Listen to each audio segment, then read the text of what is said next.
Oi, Júlia. E aí, Bruno, tudo bom? Deixa eu Tudo arrumar aqui. bem? Tudo e você? Tudo ótimo.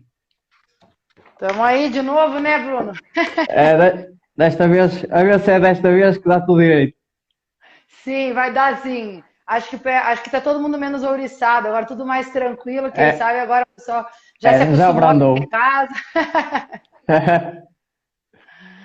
E aí, pessoal, tudo bem? Aí já é 5h30, né? É 5h30, sim. Vocês estão me ouvindo bem? Você está me ouvindo bem, Bruno, com o meu Estou. microfone? Não me consegues ouvir bem? Tá ótimo. Hoje aqui na minha cidade liberaram já né, a gente está trabalhando. Eu hoje vim aqui no meu estúdio para ter mais paz. Em casa vem marido, vem todo mundo, começa a atrapalhar a gente, né? Exato. Aqui eu tô no meu cantinho mais tranquilo. Estás bem? Estás sozinha? E tem menos gente na internet? É, deixa eu ver. Tô sozinha por aqui. Eu atendo sozinha aqui, sabe, Bruno? Daí é mais tranquilo. Está tudo só para ti. Aqui tão cedo não abre nada, ainda está tudo fechado. É, tempos difíceis, né? A gente estava conversando outro dia, tempos complexos para quem depende de academia para trabalhar, né? Quem depende de terceiros, não vai ser fácil. Mas aí isso está uma marufada, uma matrosca aí. Ainda há bocado vi que o vosso ministro da Defesa saiu, Ixi, demitiu-se. você tá por dentro da política internacional aí, hein, Bruno? Eu vejo tudo. Olha, sabe que quando a gente acha que o negócio. Enfim, aqui, sabe aquele House of Cards? Diz que House of Cards no Brasil é piada, né? Que aqui é muito pior que House of Cards, que é uma loucura, Bruno. Olha, hoje ele saiu fora e sei lá o que vai ser disso daí. Pelo Exato. menos, viu, Bruno? Pelo menos assim eles param um pouco de falar de coronavírus na TV e começam a falar disso, só É, para. fala de outra coisa qualquer. Exato, fala de outra coisa qualquer. Exatamente. Porque, meu Deus, agora cada vez eles inventam uma matéria nova, uma reportagem nova sobre coronavírus. Eu falo, meu Deus, como é que tiram tanta criatividade, Não né? é? É todos os dias. Não dá mais nada. Não dá mais nada. Ai, é tudo igual, né? É, exatamente. Bem, vamos lá então começar. Depois quem Vamos quiser, lá. isto vai ficar disponível 24 horas. Pessoal, depois de muitos pedidos, eu trouxe novamente a Júlia Marcon. Depois e também da última live não correu lá muito bem porque estava sempre a ir abaixo na segunda parte. Trouxe hoje a Júlia. Quem sugeriu o tema até foi ela, sobre treino funcional ou treinamento funcional, como dizem no Brasil. A Júlia, só uma apresentação muito rápida para quem quer conhecer mais a fundo a Júlia e o seu percurso profissional. Pode ouvir no Spotify ou no iTunes o outro, o outro, a apresentação dela, que ela já esteve cá. Júlia, fala só uma apresentação rápida. Tu hoje o tempo é limitado, só temos 1h30 para falar, que a Júlia tem mais que fazer que maturar. Não, voltei a trabalhar por aqui, então realmente o tempo fica mais restrito. Mas obrigada, Bruno, por me receber aqui de novo. Realmente foi uma pena que a gente teve aquele problema da última vez, mas foi até baseado na nossa conversa da última vez que eu pensei para a gente partir para o assunto do treinamento funcional hoje, que eu acho que não sei como é isso aí em Portugal, mas aqui foi onde eu comecei, né, a trabalhar e eu não sei como é que é isso aí em Portugal. Depois você me pode contar para mim um pouquinho, mas aqui é o que se fala hoje em dia todo mundo quer trabalhar com treinamento funcional porque é o que funciona, né? É o que é o treinar movimentos, é o que é importante na vida das pessoas. Então, achei legal esse tema para a gente continuar a nossa conversa da última vez. Mas eu sou formada em educação física, tenho mestrado na área de biomecânica e foi nessas minhas buscas pela verdade, pelos meus questionamentos que eu encontrei a RTS e que eu transformei minha maneira de enxergar o exercício. Hoje trabalho aqui no Brasil como personal trainer, fiz todo o processo do Master, né, fiz a prova, e hoje em dia eu sou instrutora da RTS aqui, junto com o Eloy e com a Mariane aqui no Brasil. Então a gente está nessa missão aí também de espalhar esse conteúdo aí que o Tom trouxe para a gente para a maior quantidade de pessoas possível, né? Então essa é a minha missão e, enfim, também atuo como personal trainer. Brevemente é isso, a gente falou um pouquinho mais mesmo na última vez. Mas eu achei legal, da última vez eu contei para vocês que eu trabalhava com treinamento funcional antes de descobrir esse universo do RTS. E no mestrado mesmo, quando eu fiz uma avaliação de funcionalidade dos meus idosos, eu trabalhei com idosos, né? E a gente fazia testes funcionais e era muito voltado para essa ideia do funcional mesmo, do funcional. Então, que para sentar e levantar de uma cadeira, a pessoa precisa sentar e levantar de uma cadeira nos exercícios. E foi aí que, quando eu encontrei o RTS, eu falava, Bruno, era bem engraçado, eu falava para meus clientes assim, gente, vocês nunca mais vão parar na frente do espelho e fazer flexão de cotovelo, porque isso não é funcional. Eu juro para vocês que eu falava isso. E daí, por isso que a primeira vez que eu fui, que eu escutei sobre o RTS, lá em Curitiba, que é uma cidade, a capital do meu estado, eu fui lá e a Mariane começou a falar de movimento isolado e que isolado é funcional e começou a desconstruir todo o meu Exato. Caiu background tudo. e isso caiu tudo. E daí foi interessante porque eu falava assim, eu até falei para a Mari, falei, Mari, como que eu volto agora para minha academia com os meus clientes? E eu falo, viu? Tudo que eu estava falando estava errado. Não era bem assim, mas a primeira vez que você se choca com esse conhecimento, você fala, meu Deus, tudo que eu estava fazendo até agora está errado, eu preciso agora mudar tudo. E é difícil, né? Porque acontece a todos ali, o João. Ainda assim, hoje é isso aí. E daí você fala, caramba, tudo que eu fazia terra, e agora o que eu faço, né?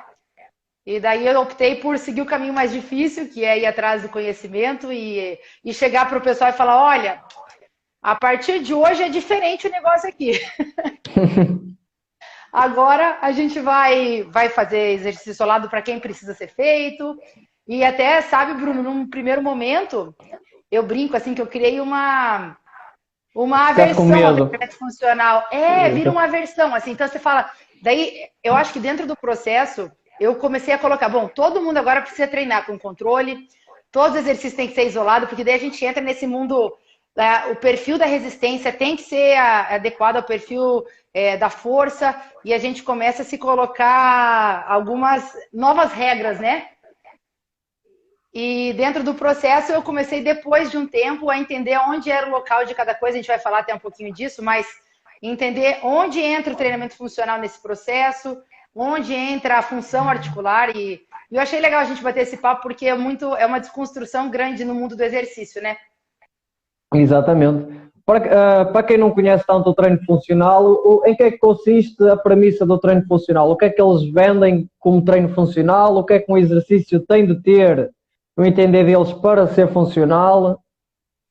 Bom, olha, a gente está falando de países diferentes. Aqui para a gente, né? Eu acho, não sei se vende o mesmo para vocês, mas que o exercício funcional ele tem que envolver várias articulações, porque a gente se move.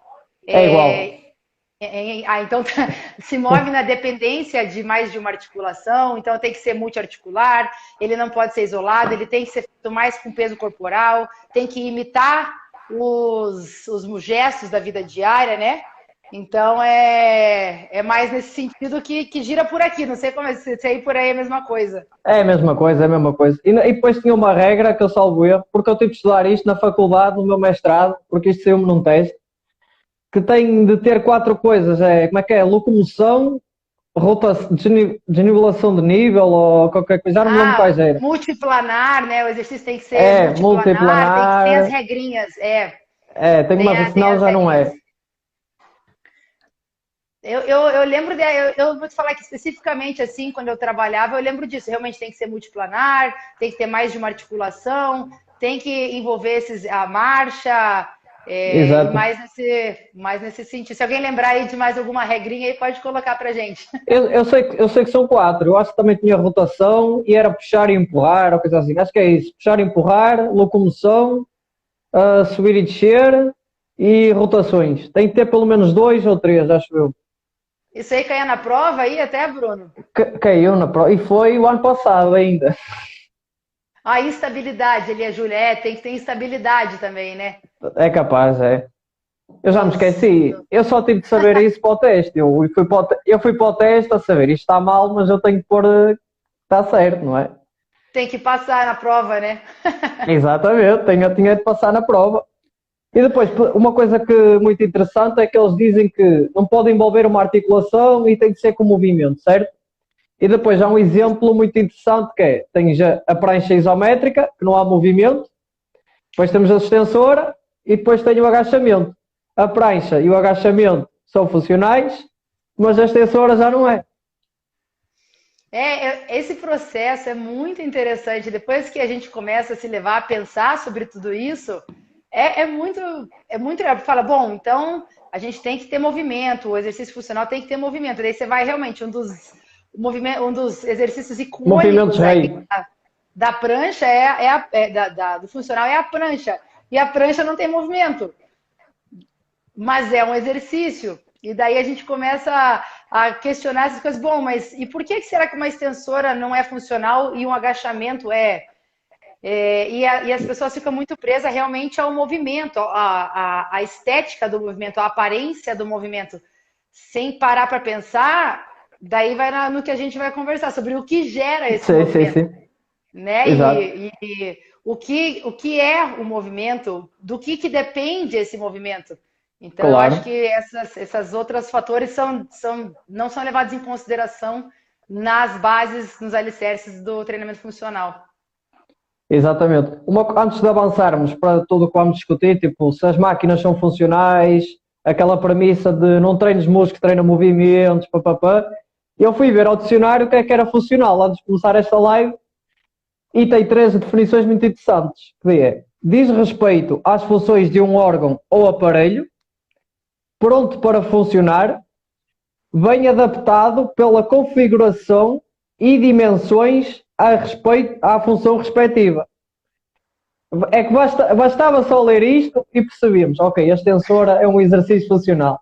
Só pela definição que está no dicionário. É isso aí. E ele traz mesmo essa relação do interno com a relação do que tem de dentro com fora, né? Então, que é Exatamente. as partes que formam o todo. Tá aí, ó. Já nem precisamos seguir na live mais, né, Bruno? Já podemos fechar, já podemos ir embora. É isso mesmo. Agora vamos avançar então para o que é verdadeiramente o treino funcional ou treinamento funcional. O que é que o exercício tem de ter para que nós o consideremos funcional? Partindo do ponto à partida que sempre que nós escrevemos um exercício para uma pessoa, nós estamos à espera que o exercício seja funcional, que ele funcione, porque senão é uma antítese, não é? Eu quero que isto funcione e voltar a pôr um exercício que não funciona, era um bocado aleatório. Então, o que é preciso para um exercício ser considerado funcional? Júlia? É isso aí, Bruno. Você já matou a charada. A primeira coisa é que ele tem que ser funcional para alguém, né? Então, o Exatamente. exercício que é funcional para todo mundo talvez não se aplique a ninguém De específico, né? ninguém. É. Então, a primeira coisa que a gente tem que olhar é sempre para quem é essa pessoa e o que ela precisa. Quais são os objetivos dela com o exercício? A gente vai em toda aquela sequência de quem é essa pessoa, se é um atleta, é uma pessoa sedentária, é um idoso. E, por exemplo, a gente pode comparar os dois. Um atleta, o que ele precisa? Talvez um atleta de voleibol, por exemplo, um atacante. Ele precisa Exatamente. melhorar seu ataque, seu saque, sua recepção. Então, dentro desses movimentos, a gente vai olhar, bom, ele precisa disso, o objetivo dele é melhorar o ataque, por exemplo. O que a gente precisa para melhorar o ataque? E ficar treinando só o ataque não vai melhorar o ataque. Exato. Talvez faça alguns ajustes de habilidade, e isso pode ser feito, realmente ajuste de habilidade, mas para a gente melhorar o ataque, né? Não sei se vocês chamam aí a cortada do vôlei, por exemplo. Não percebo nada de bola. Deve ser, deve ser. É que eu venho do vôlei, mas assim, a gente precisa de alguns ingredientes ali do corpo humano para resultar nesse movimento do ataque. Exatamente. Do outro lado, a gente tem um idoso, por exemplo, que se eu usar o mesmo treino funcional do atleta nesse idoso, pobrezinho, Exato, pobrezinho. pobrezinho vai atacar o quê, né? Talvez, enfim, vai dar uns tapas lá na máquina de lavar roupa, não sei, mas o que que precisa para esse... O treino que eu fizer funcional para um não vai ser funcional para o outro. O idoso talvez precise andar melhor, levantar de uma cadeira, mexer nos armários do ambiente que ele vive, e acho que a gente precisa conhecer um pouco mais essa pessoa para entender as necessidades dela também. Que o mesmo se eu criar um treino funcional para idosos também não vai se aplicar especificamente a cada idoso, porque cada um tem o seu status físico, né, atual, os componentes atuais disponíveis, cada um vai ter o seu cenário onde ele vive, onde ele trabalha. Então, o primeiro componente, o primeiro ingrediente no treinamento funcional é isso, é saber com quem a gente está trabalhando e quais os objetivos que essa pessoa tem. E a partir disso, a gente vai criar o estímulo estratégico. Então, uma coisa bem legal, né, Bruno, é a questão de a gente entender o objetivo global e, a partir disso, começar a dissecar quais são os ingredientes necessários para se construir aquela habilidade. Claro, quais são os motores? O que eu preciso ter de habilidade contrátil, de amplitude articular, para viabilizar aquele padrão de movimento, aquela habilidade complexa, né? Que seria onde está o nosso treinamento funcional hoje, que estaria só na superfície do iceberg. A gente precisa parar de olhar só para a superfície e começar a olhar para baixo e ver o que está fazendo, o que tem embaixo dessa ponta, né? O que está formando essa habilidade. Exatamente. Uma coisa importante referir para quem... Há muitos que nos estão a ouvir que já entendem mais ou menos o treino funcional, o que é mesmo treino funcional, mas para quem não está a ouvir, ou pode ser estudantes que nos estejam a ouvir, o idoso precisa de levantar da cadeira, chegar às estantes, pode viver sozinho, mas o nosso trabalho, o nosso treino não é replicar o que ele vai fazer em casa. Para isso ele ficava em casa. É trabalhar as partes os motores que vão produzir esse movimento, ou seja, não estamos tão preocupados com o movimento, que nós vamos falar, vai ter a sua importância no espectro, no contínuo funcional, mas nós estamos preocupados em que os motores que produzam aquele movimento sejam o melhor possível para quando ele precisar de usar, eles estarem disponíveis. É isso aí. E assim, Bruno, dentro realmente, quando a gente olha para o movimento, olha para o idoso, eu acho que essa ideia do vestir-se, né, João? A hora que a gente olha para um idoso que precisa se colocar a sua roupa, ele precisa se colocar um casaco, né? Precisa de um movimento de rotação interna. Então a gente vai parar e vai falar, bom, o que eu preciso para fazer, para ter essa habilidade? Bom, eu preciso desenvolver essa rotação interna, eu preciso talvez ter uma extensão de tronco, eu preciso ter um controle dessa articulação. E daí, a partir disso, a gente faz, bom, vamos trabalhar nas partes para começar a ganhar no todo. E isso pode acontecer ao mesmo tempo. Não necessariamente separado, né? A gente pode trabalhar no todo enquanto trabalha nas partes. Enfim, são escolhas que daí a gente, como profissional do exercício, tem que fazer. Mas é esse olhar de que a gente olhar para o todo, olhar para o movimento, olhar para a habilidade e começar a entender a habilidade por dentro, eu acho que é uma das partes principais, até porque... Gente, o que gera o movimento, né? Exatamente. Isso vai do que eu disse há um bocado, a premissa do treino funcional de não treinar músculos, treinar movimento. Mas o que é que produz o movimento? São os músculos.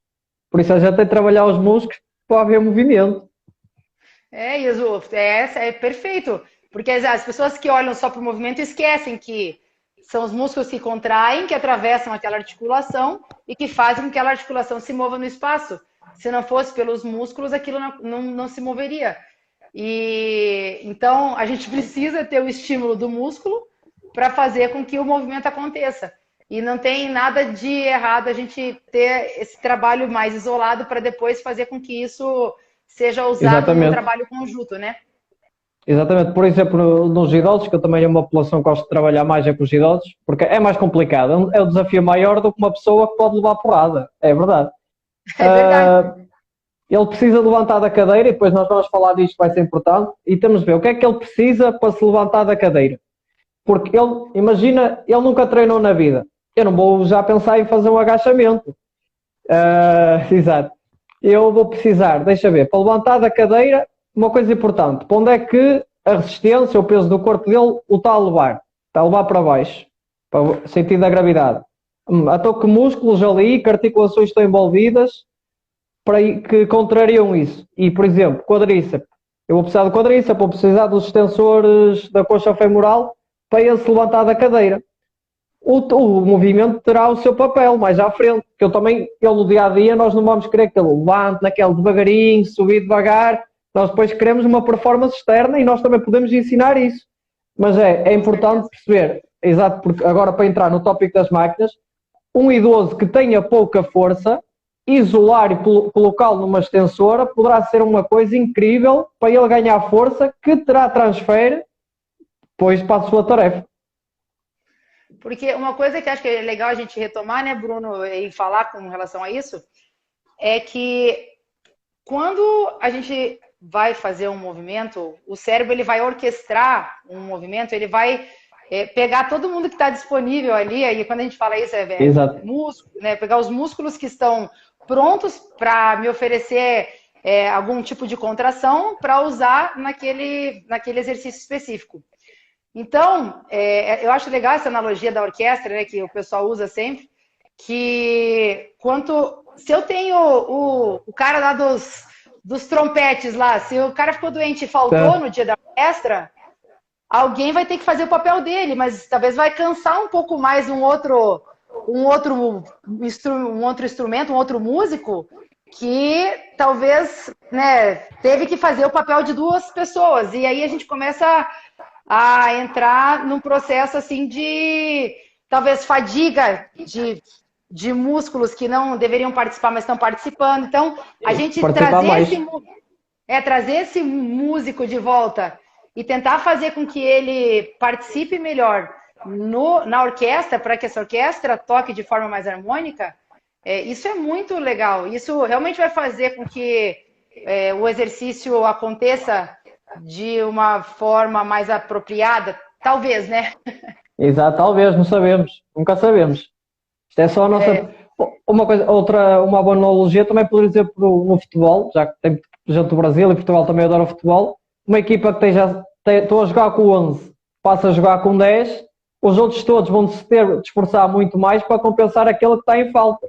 O que nós queremos é que os 11 tenham os 11 e os 11 estejam a funcionar o melhor possível para que não se tenham de cansar todos e cada um faça o seu papel devidamente quando precisar de fazer, porque senão vai sobrecarregar os outros e lá está, pode causar problemas ou não, como dores, e depois temos a compensação que não é algo muito mau, a compensação pode ser boa porque algo está a faltar e os outros vão ter de trabalhar para fazer o que o outro não está a fazer.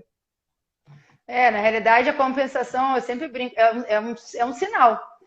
É um sinal que alguma coisa pode ser melhorada. Então, pode ser um problema do profissional que criou aquele exercício de forma inapropriada, ou realmente pode ser um sinal de que aquela pessoa não está apta para fazer aquele exercício, ou chegou em fadiga, enfim, pode sinalizar várias coisas.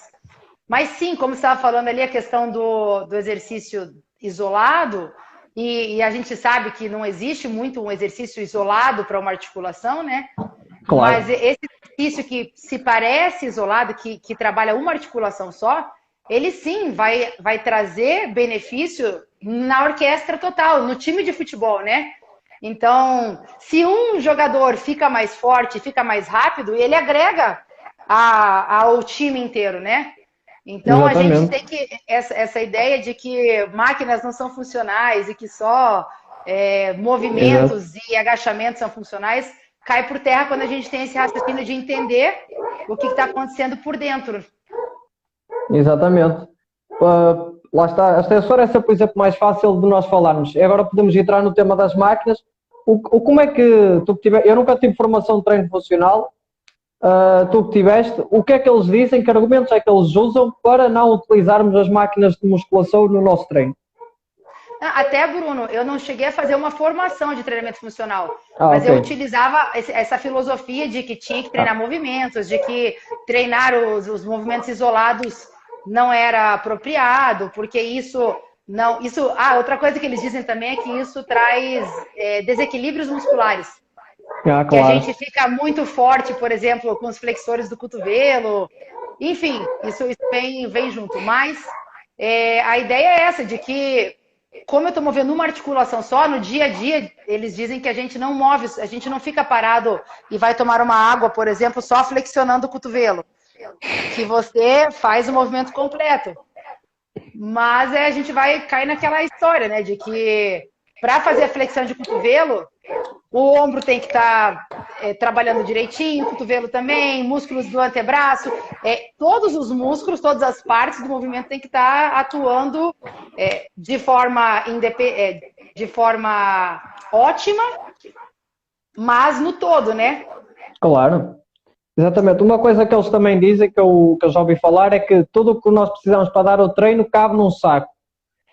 Mas lá está. Mas porquê é que eles dizem isto? Isto é para quem está a ouvir que ainda é aluno. Cabe num saco porquê? Porque eles vendem esses materiais para depois vocês porem no vosso saco. Por isso é uma maravilha. E sabe, Bruno, que a gente que começa a entender um pouquinho melhor e ver a questão o músculo, ele responde ao estímulo mecânico, né? Então, o exercício, a contração muscular e o movimento, ele é uma resposta à aplicação de uma carga, à aplicação de uma resistência. Então, sempre que a gente tem um cenário mecânico, o cenário mecânico ele não é só a aplicação da resistência na mão, mas ele vai ter influência até do lugar que eu tô, até se aonde está a minha atenção, até do vento, se está ventando muito, se não está. Então, o nosso cérebro ele está sempre monitorando o ambiente, o lugar que eu estou, a forma que eu estou posicionada e a resistência que eu aplico no exercício para tomar decisões, né? Exatamente. Então, a primeira desconstrução também que existe nesse processo é assim, quando você está na academia e quando você está na sua casa, automaticamente são cenários diferentes. Automaticamente, a pessoa que vai sentar numa cadeira, ela não para assim e ela senta como se fosse um agachamento. Ela vai de lado, senta toda torta. Claro. Então, assim, o cenário mecânico, quando ele muda, a resposta vai mudar também. Então, a gente tentar replicar exatamente os movimentos que vão acontecer no dia a dia é praticamente impossível. Até porque cada vez que eu dou um passo para fora do meu estúdio, que eu dou um passo do lado aqui do meu estúdio, eu estou num dia quente, num dia frio, tudo isso muda a minha resposta. Então, você pegar um movimento e tentar replicar ele o máximo de vezes para que isso se repita depois na vida diária da pessoa, talvez como habilidade, o aprendizado da habilidade, quem sabe pode ser uma pequena ferramenta, mas lembra que quem está gerando aquele movimento é o músculo e quem está estimulando o músculo é a resistência. Então, se a gente não entende de tudo isso, e daí a gente vai entender também do estímulo do músculo, de um grupo muscular, de uma articulação só, e daí a gente começa a entender como que a gente pode dar as melhores ferramentas para o cérebro tomar as melhores decisões na hora de lidar com um cenário mecânico específico, que seja aqui na academia, que seja na rua, que seja no carro, a hora que ele vai entrar no carro. Assim como a gente fala com um atleta. O Nadal, o Rafael Nadal, quando ele vai sacar lá no tênis, tem um dia que tá com vento, outro dia tá sem vento, uma hora bate o sol na cara, e um dia ele joga no saibro, outro dia ele joga no fast, no piso rápido, né? Então, assim, todos esses cenários, eles têm necessidade de adaptação. E isso vai demandar trabalhos musculares diversos. Nunca vai ser o mesmo. Exatamente. Então, a gente precisa realmente trabalhar as partes para que quando esse cara precisar do todo, ele consiga juntar todo mundo e ter o resultado final. Exatamente. Como eu tinha dito há bocado, por exemplo, nas populações de idosos e tudo mais, uma das coisas que eles também dizem é que o peso do corpo, eu já ouvi isto tantas vezes, e já me irritei tantas vezes com isto, que o peso do corpo chega para treinar. Queres aprofundar porque é que o peso do corpo pode não ser uma boa ferramenta no início, pode ser usada, não estou a descartar o peso do corpo, até ainda por cima agora, em tempo de quarentena, cá o peso do corpo é quase o que muita gente tem. Mas porquê que para muita gente o peso do corpo pode não ser a ferramenta certa naquele momento específico? Acho que entra na continuação também do que eu estava dizendo antes, né, gente? Com relação, a gente estava falando então de cenários mecânicos. Então, quando a gente trabalha com peso corporal, a gente tem um cenário mecânico específico, que é depender da gravidade, né, dos efeitos da gravidade na nossa massa para ter a nossa resistência. Então, isso faz com que o comportamento da resistência ao longo das amplitudes seja de uma forma. Então, por exemplo, no agachamento com o peso corporal, a gente vai ter que lá embaixo no agachamento, a gente tem mais. O exercício fica mais pesado. Exatamente, é mais pesado. Mais pesado. E à medida que eu vou ficando em pé, o exercício fica leve, fica super leve, inclusive, até porque a gente pode ficar em pé por um longo período de tempo. Mas se a gente for pensar, por exemplo, que eu quero estimular a musculatura do glúteo, que é uma musculatura bem importante para a gente levantar de uma cadeira. Então, essa extensão do quadril é importante, né? Se a gente for pensar que em só trabalhar o agachamento, por exemplo, a gente nunca vai alcançar a porção mais curta desse glúteo, que geralmente é uma posição mais fraca, que é onde a gente vai ter processos de inibição a longo prazo, geralmente nesses extremos da contração. Então, assim, se eu trabalhar só com agachamento, por exemplo, e dizer que só isso resolve, eu vou estar negligenciando partes desse quebra-cabeça que são importantes. E eu vou estar, muitas vezes, deixando de estimular amplitudes contráteis importantes. Então, como no agachamento lá embaixo é pesado e em cima é leve, eu sempre vou ter esse comprimento contrátil mais próximo da extensão do quadril aqui, subestimulado. Eu sempre vou ter menos resistência do que eu conseguiria levantar se eu tivesse com um cenário mecânico com perfil da resistência invertido, né? Onde eu conseguisse ter menos resistência lá onde eu sou mais fraca e mais resistência em cima onde eu sou mais forte. Então, eu acho que, claro que tem seu valor o treino com peso corporal, e a gente tem que aprender a lidar com a influência da gravidade na massa do corpo, né? Principalmente um idoso. Mas como fazer o processo para chegar nesse lugar é onde a gente vai ter que começar a pensar. Então, será que eu posso deixar todo o comprimento contrátil, tudo aquilo mais forte, para depois colocar essa pessoa numa situação onde ela tem que depender do peso corporal para fazer o exercício? Como deixar essas partes mais fortes para montar esse todo no final, né? Exato. Quanto mais fortes as partes estiverem, mais... Tá aqui o Tiago, depois eu vejo. Quanto mais fortes as partes todas estiverem, quando forem precisas, elas vão ser usadas. Por exemplo, eu vi hoje um vídeo que o Tom agora está muito no YouTube, que agora está a apostar forte, o homem. Sim, vídeo que ninguém segura ele agora. Está sempre. Pessoal, aproveitem, vão lá que aquilo é conteúdo gratuito, muito bom. No YouTube, Tom Purvis ou personaltrainer.com. Ele pôs um vídeo de um homenzinho na neve a cair, mas ele não caiu logo, ele vai para um lado, vai para o outro, vai para um lado, vai para o outro, ou seja, aquilo não é treinável, aquilo nós não podemos treinar aquilo no ginásio, ou se treinarmos, não convém treinarmos aquilo com ninguém, porque senão podia dar asneira, ou seja, é para isso que nós queremos preparar a pessoa a trabalhar as partes, numa situação extrema, que não sabemos que vai acontecer. Quando for preciso, o cérebro vai conseguir, olha, tenho isto aqui, vou usar, de proteção para a pessoa. A gente sempre diz também, né, Bruno? Você, por exemplo, já falando um pouco dessa questão de lesão, né? Então, quando a gente trabalha com idoso, a gente trabalha com uma população muito frágil, assim, que tem várias limitações de movimento. Então, o idoso, ele tem medo de cair, ele diminui bastante os movimentos do corpo dele, ele tem uma tendência a ter vários... A marcha dele fica bem alterada, né? Pelo realmente o medo de cair e essa dificuldade, essa perda de amplitude articular que eles têm. Mas aonde que esse idoso ele vai se machucar? Ele não vai se machucar andando, às vezes, num plano reto, na casa dele, onde está tudo sob controle. Ou ele vai se machucar numa escada, onde tem um degrau, por exemplo, que tem um tamanho diferente. Então, o degrau, quando tem um tamanho igual, o cérebro vai lá, calcula certinho a cadência, a altura do passo, e ele consegue. Mas você já viu, né? Quando você está subindo a escada e, de repente, me aparece um degrau que é diferente.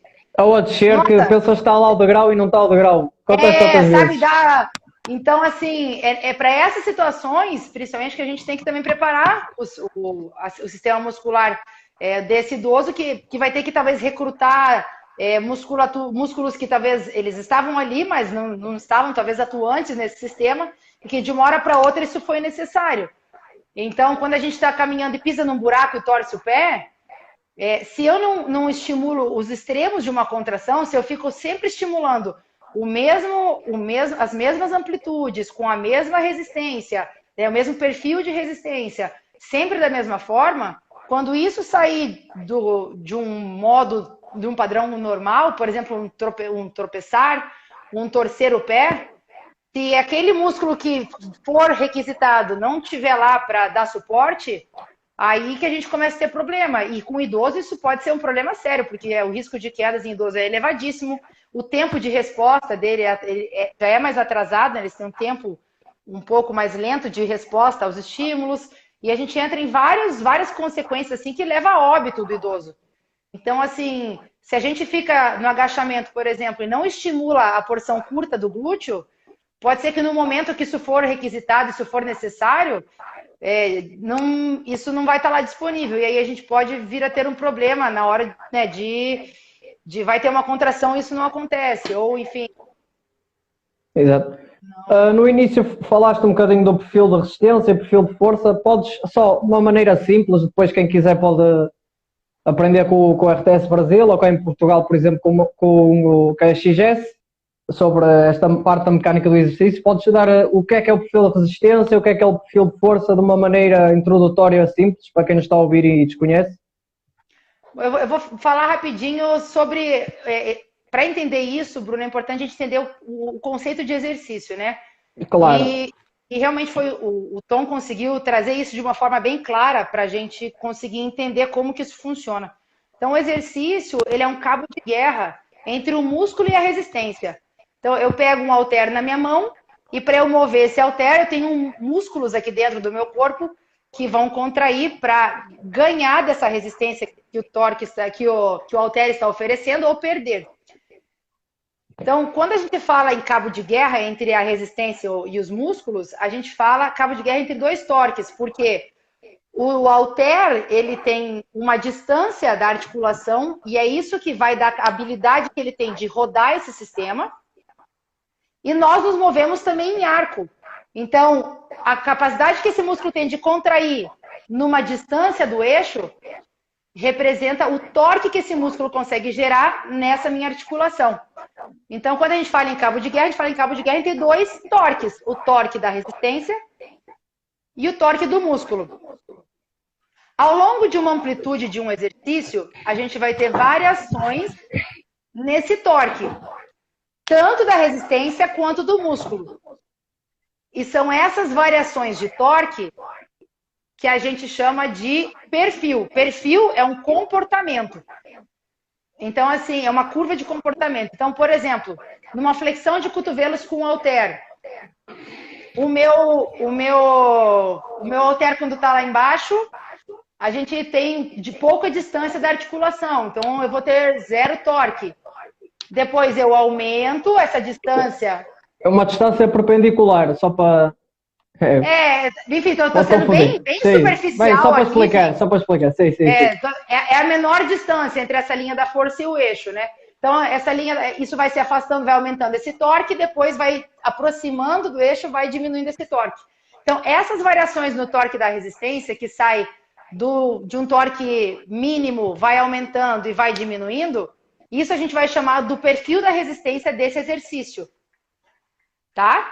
E daí depois a gente vai ter o perfil da força dos músculos nessa articulação, que vão ser dependentes tanto da curva de comprimento e tensão do músculo, quanto do braço do momento desse músculo para a articulação. Então é complexo, né, Bruno? É muito complexo. Aqui eu tô vomitando um monte de informação, mas a ideia é que toda resistência que a gente aplica num sistema, ela vai gerar um estímulo ao longo da amplitude. As variações desse estímulo, as variações desse torque ao longo da amplitude, é o que a gente vai chamar de perfil da resistência.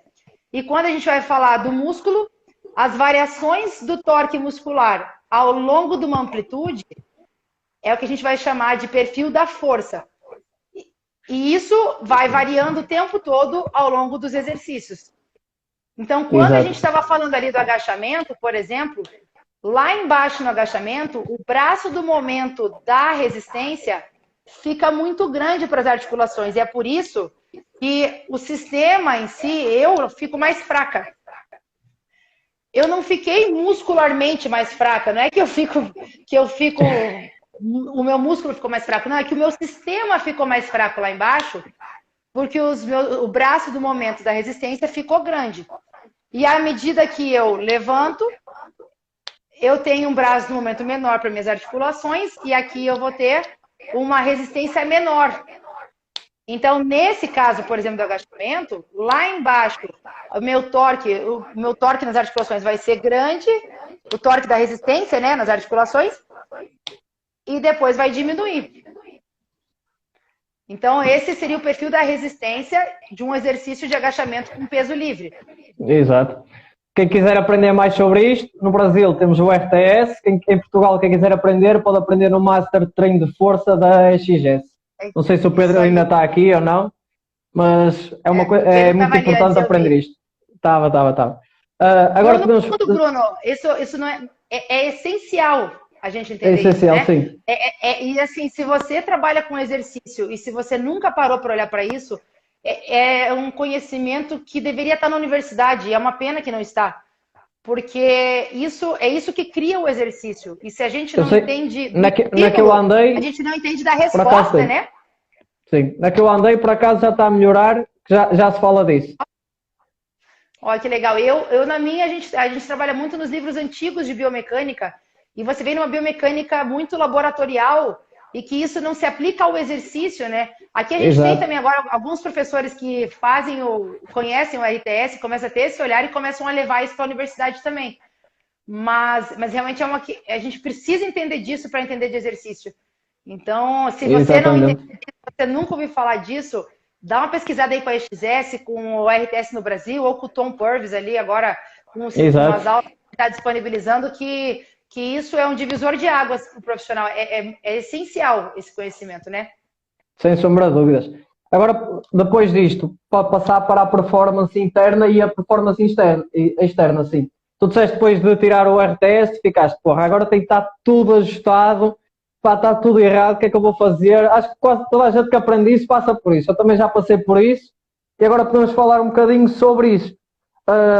O caminho que temos de fazer no contínuo funcional, de passar da performance interna e externa, e quando é que queremos o exercício ajustado, quando é que não queremos ajustado para o cliente comum, por exemplo.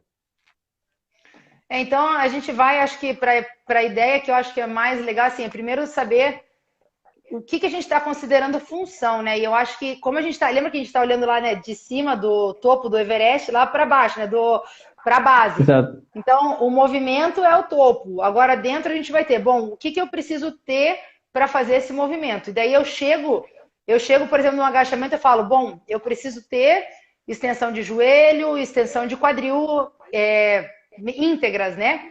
Então, o que significa essa função da articulação? O que eu preciso ter de função articular? Bom, eu preciso ter uma articulação que se move em determinada amplitude, no mínimo na amplitude que demanda o exercício, né? Essa articulação, senão se a minha articulação já não consegue se mover na amplitude que eu estou querendo que aquele agachamento chegue, o exercício acabou por aqui. Aquele movimento nem vai existir mais. Exato. Então, quem é a pessoa e o que ela tem precede as expectativas que eu tenho do exercício. Eu preciso olhar para isso primeiro, porque se eu quero que a pessoa faça um agachamento até o chão, porque todo mundo é obrigado a agachar até o chão. Mas a pessoa não tem disponível lá os 170 graus se você for ver na outra parte, mas assim, a flexão do quadril necessária para isso, infelizmente, isso não vai acontecer. Exatamente. Então, assim, primeiro a gente tem que olhar, voltando nesse contínuo, assim, entre onde a gente sai aqui do exercício global, do movimento integrado, a gente vai caminhando e vai chegar lá no que gera o movimento, que é a contração do músculo na articulação. Então, a gente vai ter que ver primeiro nessa função da articulação, o que essa pessoa tem disponível. Então, se ela tem a amplitude articular disponível e se ela tem o comprimento contrátil contraindo, né? Se aquilo está funcionando naquela amplitude. Em posição. E parece simples falar isso, talvez para quem trabalha com pessoas rígidas, pessoas saudáveis, isso não seja uma coisa tão evidente, mas para quem já trabalhou com pessoas como idosos ou com pessoas que vêm de processo de lesão, isso já não é mais tão simples, porque as pessoas têm restrições e limitações bem nítidas e evidentes. Então, a gente primeiro vê, por exemplo, se a pessoa ela tem essa amplitude contrátil, essa amplitude articular, e depois vê se ela tem contração em toda a amplitude. E se essa contração é controlável, é o primeiro passo desse contínuo. E para isso, para direcionar o estímulo para esses músculos, aí eu vou precisar de um exercício isolado, com suporte proximal, com a resistência aplicada próximo do eixo, com o perfil da resistência adequado ao perfil da força. Com a maior quantidade de guia possível que eu posso dar naquele exercício. E a gente precisa fazer com que aquele músculo realmente esteja fazendo o que a gente precisa que ele faça. Que ele não esteja perdido no meio de uma complexidade de outras articulações, de outros movimentos, enfim. Então, para isso, a gente precisa isolar esse músculo. Não esse músculo, desculpa, você vai isolar a articulação. Até porque não tem que isolar um músculo, tem que tirar ele do corpo e colocar ele na parede. Isso deve doer. Só assim. É um bocadinho só um bocadinho. Acho que sim. Mas, enfim, daí é isso, Bruno. A gente vai começar, então, a entender quais são as partes, como que eu preciso estimular as partes. E daí, depois, dentro desse contínuo, né, a gente chama isso, no RTS, eu acho esses nomes muito legais, que é como o corpo se comporta internamente, como que é a performance interna desse corpo. E daí a gente vai caminhando dentro do exercício para chegar nessa performance externa, que é no nosso resultado final. Que a gente está falando aqui do sentar e levantar da cadeira, do agachamento, esse é o resultado final. Mas como que eu posso pegar um idoso que mal e mal consegue andar, que tem, sei lá, pouquíssimos graus de amplitude de flexão de quadril, como que eu posso fazer ele sentar nessa cadeira? Exato. E dentro desse processo é que a gente vai começando a brincar. Então, lá na ponta, quando a gente precisa atingir o tecido, address, né, quando precisa direcionar o estímulo para aquele tecido específico, a gente precisa de um cenário estável, com restrição, com suporte, com guia, para aquele músculo só fazer o que ele tem que fazer. Depois a gente pode começar a juntar isso com outras articulações, a gente pode inverter o perfil da resistência, né, colocar daí um perfil da terra, que a gente diz, né? Aí você pode tirar o guia, fazer um exercício um pouco mais livre. Aí você pode colocar superfícies instáveis, que você veja, né, que coisa, como o nosso processo é invertido. A gente pega um idoso, o primeiro dia que ele vem, no treinamento funcional, a gente põe ele agachar em cima do bozu, para ver se ele é funcional. Se ele não tem as partes necessárias para agachar no bozu, ele não vai conseguir, e coitado, claro. Não é culpa dele. Exato, não é culpa dele, exatamente. Eu preciso tirar ele daqui, dar as partes necessárias para ele, para depois jogar ele no sistema de novo e falar, bom, vai lá agora, tenta fazer, vê se você consegue. Outra coisa, também talvez nem precise agachar nesse bozu, né, Bruno? Tem que saber também, por que escolher isso. E outra, já deixa aqui para um outro podcast seu aí, que é a ideia de que a superfície instável não vai melhorar o seu equilíbrio. Exato. É porque equilíbrio envolve outros fatores, né? Então, eu acho E melhora o equilíbrio naquela superfície. Se for noutra, se calhar já não melhora. É específico. Você, na realidade, vai aprender a habilidade de ficar sobre aquele... A habilidade mecânica de ficar sobre aquele equipamento. Não necessariamente vai deixar de cair na rua por causa disso. Exatamente. Uma coisa importante que eu acho... fomos dentro do perfil que você disse, acho que era isso mais ou menos, né? Sim. Da questão do performance externa, performance interna, né? Sim. Uma coisa importante que convém realçar é que agora também não é preciso fazer tudo isolado, não é isso que nós estamos a querer dizer. É só explicar tudo tem o seu lugar, tudo mais complexo, mais integrado, menos integrado. Como é que eu posso chegar ao integrado? Não está nada errado, basta saber para quem é que é e quando é e como é que vamos fazer isso. Por exemplo, nós para levantar da cadeira, uma coisa que eu já tive, que era, trabalhei as partes, mas eu não deixei de trabalhar, por exemplo, a tarefa de como levantar da cadeira, como deixar Isso. melhorar ela no dia a dia, utilizar o corpo todo, não era, não quero quadris, não, eu queria que ela se levantasse, que ela era levantar da cadeira, ensinar tipo performance externa, utilizar os braços para subir, usar a inércia a seu favor. Nós também temos esse papel enquanto profissionais do exercício físico. Agora não tem de ser tudo isolado, também vamos ter calma. É preciso saber quando e com quem. Esse processo, mas é normal, né, Bruno? Porque quando a gente Sim. você vê a mágica que existe por trás de deixar o músculo mais forte, daí quando você volta para a tua realidade, você fala, bom, eu preciso deixar todo mundo mais forte. Você acaba realmente se fechando nesse mundo por um tempo para depois se abrir de novo. Eu brinco assim que eu tenho 2 fitas de treinamento suspenso, sabe? De TRX. E na época eu usava muito, na época que eu treinava com treinamento funcional, e depois eu abandonei elas, coitadinhas. Criaram até teias de aranha. Mas outro dia eu falei, poxa, mas por que não colocar dentro de um processo, dentro de um estímulo que eu queira dar numa continuidade, diminuir bastante a guia, diminuir bastante a superfície estável, né? Fica mais instável. Então, assim, por que não fazer isso? Mas no começo a gente realmente fica meio assim, bom, precisa isolar tudo. Claro. E depois depende também que material é que nós temos disponível, quanto tempo é que o cliente tem disponível para trabalhar, que isto é uma coisa muito importante.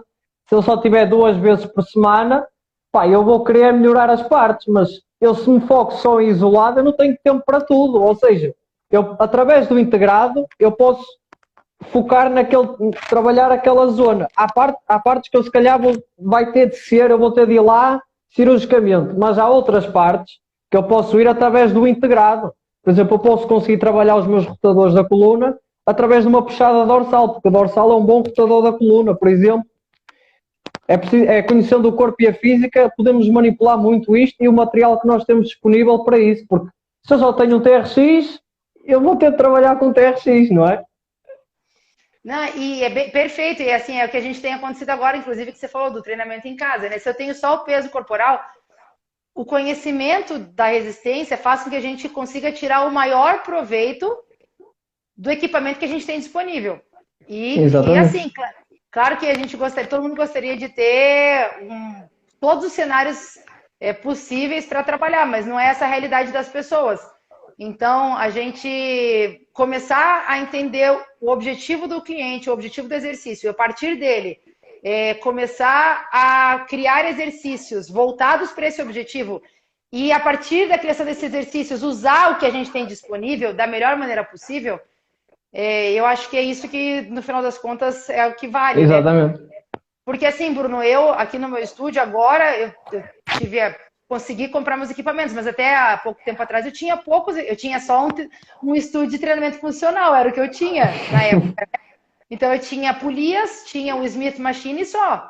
Mas daí foi interessante, porque daí a partir do momento que eu consegui ter esse olhar diferente, eu comecei a criar uma extensora na minha máquina das minhas polias. Eu tenho uma adutora, eu tenho uma abdutora. Eu consegui criar inúmeros exercícios e assim, o céu é o infinito ali, né? Porque a gente consegue criar muito exercício baseado no que a gente tem disponível. Era perfeito?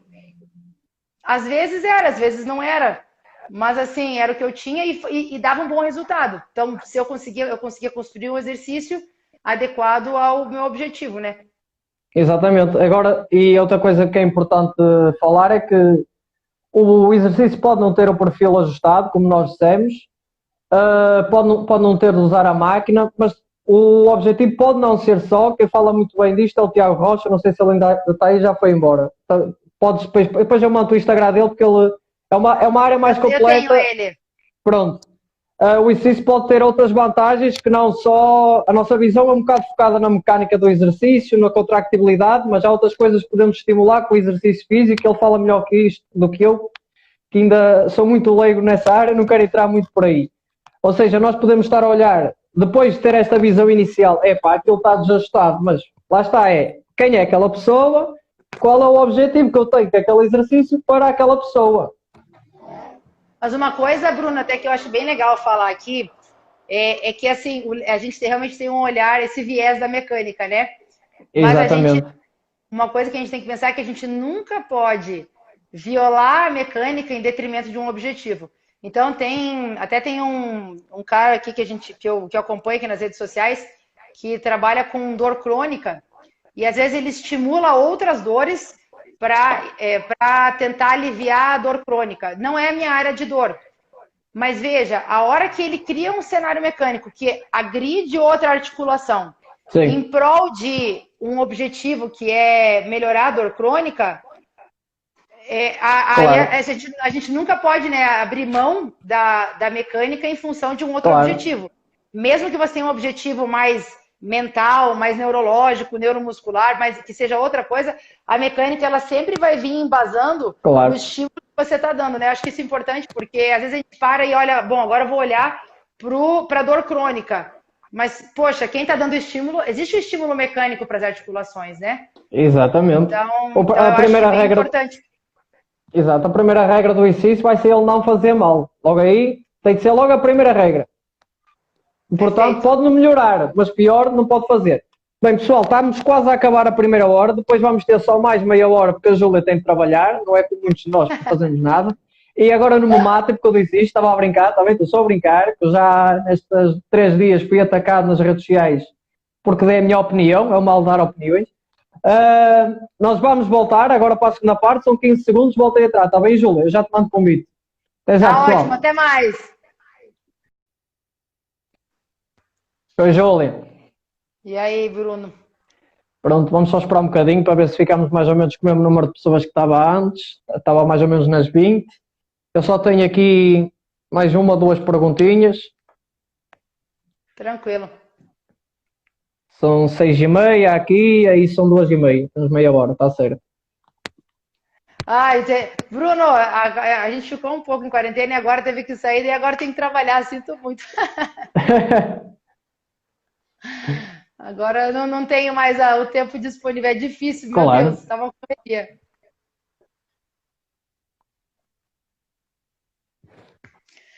Bruno, mas sabe, vou te contar, eu acho que é legal trazer a questão da experiência, né? Eu tive não sei se é a Mari que fala que a gente só vai aprender, realmente aprender as coisas quando a gente enfrenta um desafio que a gente não sabe como lidar, né? E eu atendi era um senhor, ele tinha 60 anos e ele tinha há muito tempo atrás levado ele era policial e levou um tiro. E assim, fazia muitos anos, mas ele tinha uma escoliose super agressiva, ele tinha uma espondilolistese, assim, muito agressiva. E ele tinha uma marcha onde ele arrastava um dos pés, ele tinha uma marcha bem cadenciada, com bastante restrição, sabe? E foi um caso super interessante, porque, veja, se eu pegasse um treinamento tradicional, funcional tradicional, eu ia acabar com ele. Ele não ia aguentar fazer, não tinha condições. Então, foi um processo muito legal, porque, por exemplo, ele precisa caminhar, e para mim, fazer ele caminhar melhor era um objetivo. Mas ele tinha dificuldade, por exemplo, em ficar em simples apoio, sabe? Ele ficava sempre em duplo apoio. Então, eu via que ele tinha muita dificuldade em ficar num pé só. Eu fazia, às vezes, por exemplo, subir e descer de um degrau, que é um exercício funcional, claro, com as adaptações necessárias, com a altura do degrau, né, necessária. Mas, assim, eu começava a brincar com isso. Ele tinha muita dificuldade. Então, eu falei, bom, eu preciso ensinar ele a trazer o centro de massa e colocar em cima de um pé. Porque ele tem dificuldade em ficar com esse centro de massa em cima de um pé só, né? Ele acelera os passos para poder ficar com os dois apoios do pé no chão. E daí foi, nesse processo, é muito legal, porque assim, eu toda vez, a gente treinava a marcha aqui, sabe? E às vezes eu treinava com intenção da marcha. Eu falava assim, olha, tente fazer isso, tente fazer aquilo. Tente. Ele, por exemplo, ele tinha muita pressa, então ele tentava colocar os passos muito longos. E passos longos para ele eram muito ruins. Então a gente fazia o seguinte: eu colocava ele, primeiro eu falava, bom, vamos melhorar esse teu passo. Primeiro vamos melhorar você ficar em cima de um pé só. Colocava ele na frente lá do espelho e eu inventei tipo um pêndulo que eu colocava de referência preso na pele dele. Então, eu falava assim, olha, vai deslocar esse pêndulo para cima do seu pé e só com os dois pés no chão, sabe? Então, eu comecei a ensinar ele a deslocar o centro de massa para cima da base de suporte de um pé só, né? E nisso, com o tempo, a gente começou a tirar um pé do chão. E depois de tirar um pé do chão, sabe? Daí a gente foi construindo isso. E todo dia eu tentava jogar, ele chegava e ia embora caminhando. Então, caminhar era importante. Então, no mesmo treino eu caminhava, mas todos os outros exercícios, eles eram construídos para melhorar essa caminhada. E a gente treinava o caminhar também. Então, Claro. é isso que a gente estava falando ali antes, de fazer a construção do exercício. Ele não precisa ser só focado no interno, mas ele sempre tem que voltar para o externo, né? Você disseca essa habilidade, vê o que é necessário para cumprir essa habilidade, e daí você vai construir os exercícios que vão preencher ou vão ajudar no cumprimento dessa tarefa.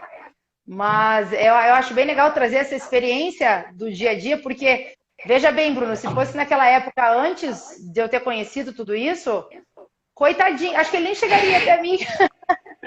Se calhar abandonava a prática, porque ia ver que não conseguia fazer nada.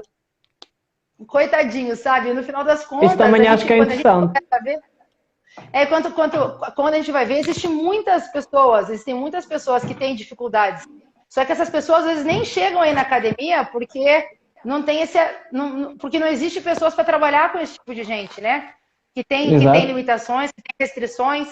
Às vezes a fisioterapia ajuda, mas assim, até se o fisioterapeuta também não tiver esse olhar da progressão até a performance externa, isso também vai ficar falho e vai ter um buraco no meio do caminho ali, né? Então, eu acho que esse raciocínio é muito legal. E nós achamos que isso é uma coisa simples, porque para nós é, mas nós lá está, temos sempre pôr no lado do cliente. Para uma pessoa como ele, que levou um tiro, só equilibrar o pé, ou saber mexer o pé numa determinada posição, o andar, está de pé, para ele se calhar era difícil, ou seja, é preciso ver isso, porque isso é fácil, fazer uma extensora é fácil. Pá, pode não ser fácil, depende de como é que se faz a extensora. Pá, esse exercício do pé, para mim é fácil, mas para aquele senhor é uma coisa enorme. E se calhar, uma coisa que eu também noto é que quando o exercício é isolado, pode ser mais fácil do que pôr tudo integrado e deixa a pessoa motivada, porque ela, aí pá, consegui fazer alguma coisa, consegui treinar. E ela fica também o fator psicológico que entra aqui. Que ela, aí não consigo agachar, aí não consigo fazer isto, mas vai a extensora, olha, este você consegue fazer bem, por exemplo. E ela, foi. E motiva para ela voltar, porque se não voltar, não melhora. Por nenhum treino é ajustado ou ajustado. E eu vou te falar que isso é muito real mesmo, porque esse cliente que eu tive, esse paciente, né, ele realmente, ele queria muito fazer as coisas, sabe? Ele tinha muita força de vontade. E eu via que ele se frustrava muitas vezes, assim, e não conseguia, sabe? Então, ele às vezes, eu vi que eu tinha que ter também um limite de quanto eu fazia ele tentar aquilo, porque às vezes tentar demais também deixava ele frustrado, sabe? Claro. Então, é todo um gente, o exercício é incrível, porque é todo um construir ao redor daquilo, né? E é tudo uma questão do dia, tem várias coisas. E era interessante, sabe? Um dia, Bruno, foi bem legal. A gente foi trabalhando, subir, descer a escada e subia. Um dia ele manda um vídeo correndo em casa. Eu falei, uau! Caraca, ele pegou lá 50 metros e correu. Eu falei, nossa, imagina como para ele foi se sentiu bem com aquilo, né? Há quanto tempo ele nem conseguia. Claro que assim, eu não faria um treino de corrida com ele. E assim, mas assim, para ele aquilo foi muito gratificante. Então, se ele viesse treinar comigo nos moldes do treinamento tradicional, funcional tradicional, talvez ele nem voltaria mais, talvez ele nem viesse, talvez nem exista espaço para uma pessoa dessa, porque existam poucos espaços, né? Não posso dizer que não exista, mas existam poucos espaços para que uma pessoa dessa possa evoluir no seu processo, porque a gente precisa realmente compreender essa continuidade, assim. Então, eu acho que é bem interessante pensar nessas variáveis, né? Exato. Outra coisa do perfil invertido. Nós podemos criar um perfil invertido e fazer o exercício, por exemplo, mais rápido, progredir para isso, para não ser sempre tão aborrecido. O fator motivacional e psicológico é muito importante. Eu não me importo, mas eu sei que 99% das pessoas não pensa se calhar como nós, gosta de desafio, gosta às vezes de acelerar. E nós podemos pôr isso. E conhecendo os instrumentos, por exemplo, em vez de eu pôr naquela polia, eu já tinha pessoas assim, que não adiantava, eu dizer mais devagar, não adiantava. Ou seja, se calhar eu não escolhi aquela polia, escolhi a outra. Se calhar eu quero que ele acelere, se calhar vou usar o elástico. Isto também é importante. Nós podemos pôr performance externa na mesma. Eu posso pôr a fazer um spin, um agachamento a abrir, mas conseguir manipular isso para ele ficar seguro na mesma. Não, perfeito, Bruno. Eu acho que você compreender as variáveis dentro da construção do exercício vai fazer com que você consiga realmente dar essas experiências diferentes. Porque realmente, e a pessoa, uma coisa importante, né? Que às vezes a pessoa ela tem que entender também, não adianta, ela tem que entender que aquilo lá faz parte de um processo também, né? Que às vezes a gente tá falando tá aqui o agachamento e ela começa a fazer uma extensora. Daí ela vem e fala assim, viu, mas eu quero agachar. Mas você fala assim, mas eu vou te explicar. Então, isso aqui, você precisa dessa parte para jogar no todo. Então, se a pessoa também não entende, ou não se engaja, ou às vezes não se envolve, né, com isso, ela também se desmotiva, porque ela fala, pô, por que eu estou fazendo isso? Mas depois também, quando ela consegue ver resultado e ela entende esse processo, isso fica muito mais fácil, né? Exatamente. Por exemplo, em que momento é que tu achavas que valia a pena fazer um perfil desajustado ou uma performance externa? Hoje em dia eu trabalho com certeza, assim, e que nem eu te falei, às vezes eu coloco até um TRX, sabe, no treino. Então depende quem é essa pessoa, depende do objetivo dela. Tipo, eu não vou colocar esse senhor ali e fazer uma flexão de braço no TRX, por exemplo. Mas eu tenho clientes que podem fazer e às vezes realmente vem com um desafio diferente, porque você vai dar um pouco mais de estabilidade, vai ter uma demanda de muscular ao redor daquela articulação diferente. Exatamente. E isso é legal também. Você tem que só entender o estímulo que você está dando, né, naquela articulação, naquele corpo, naquela estrutura, para entender se aquela pessoa tolera aquilo ou não, se é apropriado para aqueles objetivos ou não. A gente sempre acaba caindo na mesma coisa, né, Bruno? Em quem é essa pessoa, qual é o objetivo que ela tem, quem é essa pessoa, qual é o objetivo que ela tem. E daí depois ela tem esse comprimento contrátil, ela controla esse comprimento contrátil, ela tolera esse estímulo. E acho que isso cara, isso é muito legal, porque isso realmente vai pautar toda a criação de exercício desse novo funcional. E, gente, não deve ser funcional, é funcional. Porque no fim vai funcionar, né, Bruno? Claro, no fim, é o que nós queremos. E o resultado ele vai acontecer. Só o processo vai ser diferente e talvez seja mais rápido, talvez seja mais duradouro e, enfim. Exatamente. Eu acho que tipo, é só essa releitura do funcional que se torna importante para entender o que é função e de que função você está dizendo. Você está falando da função interna, das partes, está falando da função do órgão, do todo, e como isso vai se relacionar, né? Exatamente. Agora, o que nós também queremos dizer é que agora o treino funcional também não está errado. Não é isso que nós queremos dizer. Agora não se pode fazer treino funcional. Não é nada disso que nós estamos a querer dizer. É explicar que há momentos e como progredir para aí, que pode haver no espaço de contínuo, dependendo do objetivo da pessoa e da pessoa, podemos fazer o treino funcional conhecido. Há exercícios que, pronto, uma pessoa vai pensar, nunca na vida vou fazer isto. Mas há uns que até manipulando alguma coisa ali, até pode ser muito interessante. E como as pessoas elas têm a habilidade de ouvir falar uma coisa e interpretar outra, né? Então ela escuta, às vezes, toda a nossa conversa e sai, não, então é contra o treinamento funcional. Não tem nada a ver, gente, nada a ver. Exato, é por isso que eu disse isto. Não, perfeito que você disse isso, porque é incrível. Na realidade, sabe, Bruno, eu acho que quando a gente começa a entender um pouquinho de exercício, no começo você pensa um pouco você fala, ai, realmente talvez isso aqui não serve, não tem seu espaço, mas tem e tem muito. Mas a função nossa é entender onde que ele tem função, onde que ele entra, né? No Exato, treinamento funcional. E exato, começar a entender que ele não é tudo, porque quando a gente entra nesse mundo, a gente acha que isso é tudo. E não é. O que a gente tem que entender é que isso aqui é um estímulo, assim como qualquer outro, assim como a musculação, assim como o esporte, assim como. Tudo é um estímulo que vai gerar uma adaptação, e a gente tem que começar a entender que tipo de estímulo é esse para entender as respostas que isso vai gerar. exato. Eu já acabei as minhas perguntas. Tenho aqui, por exemplo, uma pergunta da Cátia, do que estavas a falar há bocado. Num caso como esse também pode ocorrer um padrão de movimento diferente por causa da adaptação a uma nova condição? Um padrão de movimento diferente, cara.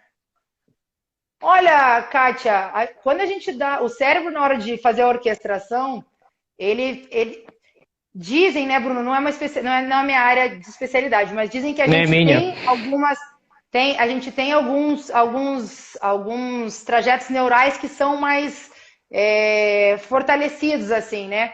Mas quando você dá mais ferramentas para o seu cérebro trabalhar, então, por exemplo, alguém que está com dor, ela vai ter um movimento, por exemplo, a pessoa começa a fazer um movimento escapulohumeral um pouco mais engessado devido à dor. Se eu vou lá e tiro essa dor dela, pode ser que ela continue fazendo o movimento assim também. Então, talvez não só dar a habilidade contrátil seja suficiente. Talvez ensinar para ela a habilidade do movimento talvez seja importante. Mas Claro, lembre-se que a gente também, eu sempre falo isso, né? Que a gente tem só controle do estímulo. O resultado, quem controla é o corpo daquela pessoa, é o cérebro, é ele que vai decidir se aquilo é melhor ou não é. Mas, por exemplo, a partir do momento que a gente fez um treinamento, tirou aquela posição do arco que era dolorosa, de repente a pessoa continua fazendo assim, fala, bom, peraí, vamos começar então a ver o que está acontecendo, vamos dividir esse movimento? Vamos fazer só uma abdução aqui, e a pessoa, ai, não consigo. Pô, tá com a amplitude articular ali reduzida. Pô, vamos lá então, vamos trabalhar essa amplitude articular, ver o que acontece? Tá, tô entrando no buraco, né? Então fui lá, talvez um estímulo manual, vou começar a desenvolver aquela habilidade contrátil, tentar ganhar aquela amplitude de movimento. Poxa, beleza, ganhei amplitude de movimento. Vamos voltar então para a abdução glenomeral. Ah, agora ela conseguiu fazer a abdução glenomeral. Mas às vezes, na conjunto, ainda está fazendo isso aqui. E aí, Bruno, eu acho que é uma tentativa e erro de você. Bom, vamos tentar dar um pouco mais de controle, talvez essa musculatura grande dorsal, romboide, sei lá, vamos ver se isso aqui tá funcionando direito para que ela consiga fazer essa elevação do braço de forma apropriada. Então, assim, não é uma certeza que quando a gente vai dar opções melhores para o cérebro, que ele vai utilizar aquilo. exato, eu ia dizer isso agora. Continua, continua. Mas assim, a gente está dando o máximo que a gente pode, e acho que a nossa missão é isso, é dar o máximo que a gente pode para dar essa opção para ele. E ele decidir, Exato. bom, isso aqui realmente ficou mais confortável, a partir de agora talvez eu me mova desse jeito. Mas eu acho que é todo esse processo de desconstruir e construir, né? De contínuo. Então, falando desse movimento, isso acontece bastante, né? Às vezes com o pessoal que tem dor no ombro. Então, assim, como fazer isso se tornar harmônico de novo? É um processo de desconstrução e reconstrução do movimento, né? Exatamente. Há mais alguma pergunta de quem está aí em casa? Aproveitem agora. Não Teve tem umas lá aqui. do outro, mas eu não cheguei a anotar, né, Bruno? Não, eu tinha uma sobre eletroestimulação. Qual era a opinião? Eu apontei. Ah, Bruno, bom, é para responder agora? É. Sabe que a eletroestimulação, a meu ver, a gente está tendo bom, ao meu ver, na realidade, se a eletroestimulação fosse tudo isso, o Abe Shaper, não sei se vocês tinham esse Abe Shaper aí em Portugal. Aqui no Brasil, há 20 anos atrás, tinha aqueles programas de TV que vendiam a eletroestimulação Sei. abdominal para ficar com gominhos. Eu falei, bom, se isso aí funcionasse, estava todo mundo sarado, né? Porque desde aquela época Claro. estava usando. Exato. Mas o que eu acredito é que quando você estimula o músculo localmente, você perde toda a parte neuromuscular, né? de intenção de contração, de reiteração desses circuitos assim neurológicos, né, neuromusculares. Então, eu fico lá parado e o músculo contrai sozinho, por mais que eu coloque uma intenção, uma demanda, mesmo assim, o meu cérebro, ele não tá na demanda de levantar 200 quilos, ele está na demanda de responder automaticamente aquele estímulo. Então, para mim, que as respostas de força ficam bem prejudicadas, assim. E porque você não tem essa volição, esse comando central de falar, viu, responda a essa carga e contraia. Exato. Não sei o que você acha, Bruno, mas e outra coisa também que esse estímulo ele é muito de uma área, assim, né? Não é do comprimento contrátil inteiro, né? E a gente tem várias coisas também, onde colocar esse eletrodo, Claro. enfim, são várias E a dose, coisas. Assim. para muita coisa, a dose que aquilo, a estimulação elétrica está a ser demasiado, parece que aquilo é associado a muitos valores de CK, coisas irrealistas, que pode causar mais bem do que mal, porque podemos estar a pôr mais força do que aquele músculo consegue tolerar, mas como ele não se está a mover, nós não percepcionamos, mas pode ser usado. Por exemplo, eu já pensei nisto, já falei com o Rui Fortuna, que dá 2 módulos SXS. Por exemplo, nos astronautas até pode ser alguma coisa interessante, quando eles estão lá em cima. Pode ser... Mas eu fico pensando, Bruno, que a gente, para gerar... Isso é uma coisa minha, que nem eu falei para você, talvez não seja a minha especialidade isso mesmo, mas na minha lógica, eu acho que esse processo acaba dando para a gente um processo de perguntas, né? Eu fico pensando, bom, esse processo de contração, ele vem do estímulo, né? E o cérebro vai lá e demanda a resposta de contração para executar um movimento. O estímulo elétrico, ele acontece independente da minha volição, né? Então, para ganho de força, para esse aumento, né, de circuitaria, de parte neuromuscular, de recrutamento, ele acontece de forma, me parece, um pouco mais, posso dizer assim, mais passiva. Então, não sei até que ponto esse ganho de força vai ser... Sim. A hipertrofia, que é outra coisa, parece que sim. Parece que poderá, em alguns casos, ajudar. É porque você vai ter lesão muscular, né? Exato. Stress metabólico, também a tensão mecânica. Depende, lá está, depende qual é o objetivo que nós queremos. Mas você falou um ponto importante, assim, daí a gente vai no tolerância, né? O quanto disso.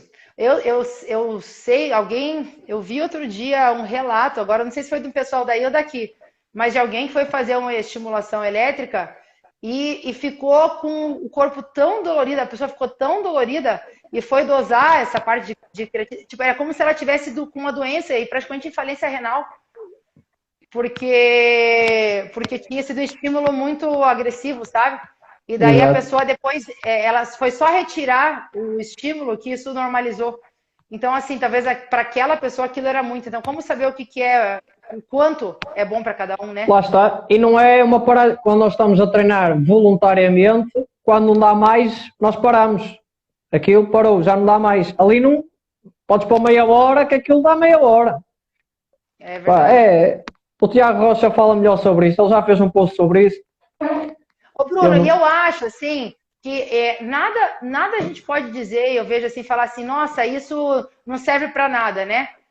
Pode ser que exista aplicabilidade disso em algum caso. Exatamente. E assim, talvez exista. Imagina alguém que está acamado em coma.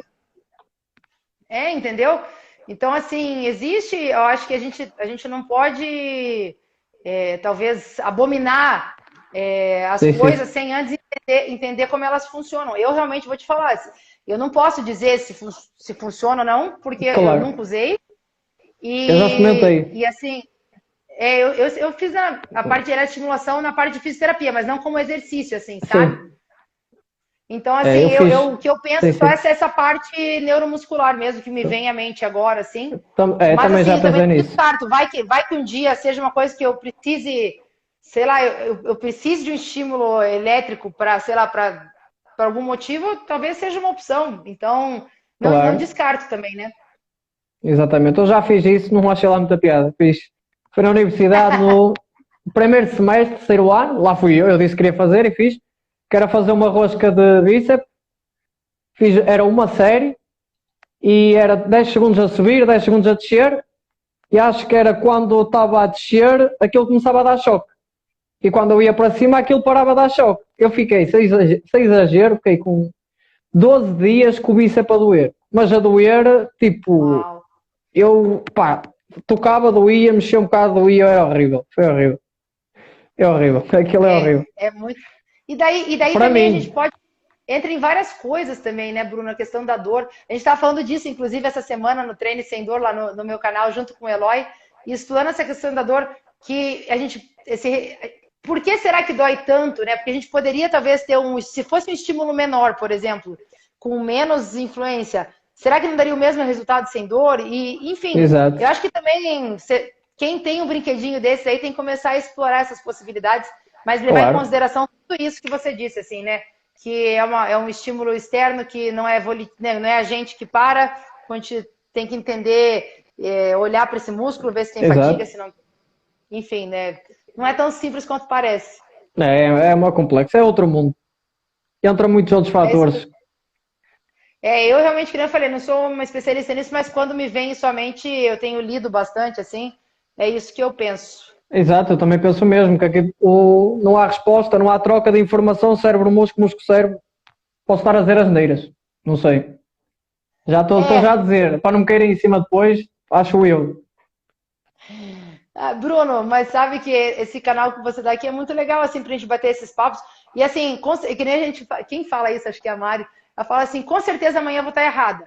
Mas hoje o Exato. que eu acredito, hoje o que eu falo é isso. Amanhã eu posso estar errada e eu vou falar, gente, Mas o bom é desculpa, eu admitir. estava errada. Claro. Mas o bom é admitir isso.